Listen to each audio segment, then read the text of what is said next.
I'm going to talk about how to remove the volute and the impeller from the pump. The first thing you want to do is remove the screws that hold the motor housing on. There are 4 screws. You also want to make sure at this point that you've already removed your cutter blade from your grinder pump. Otherwise the volute will not come off.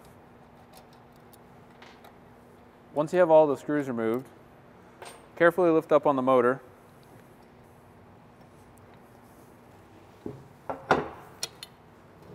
At this point you can slide the impeller off.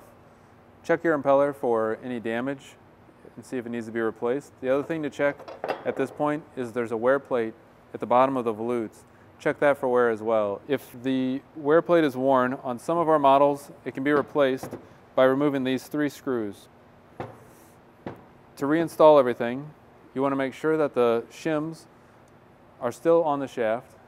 Put the key onto the shaft and then slide your impeller onto the shaft over the key.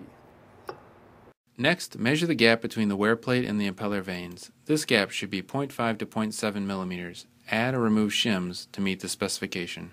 Before you put the motor back onto the volute, make sure that the O-ring is in place. Holding your impeller, you want to put the motor back on. Place the motor on top of the volute and make sure that the cord entry is on the opposite side of the discharge for the pump. Now just tighten up your bolts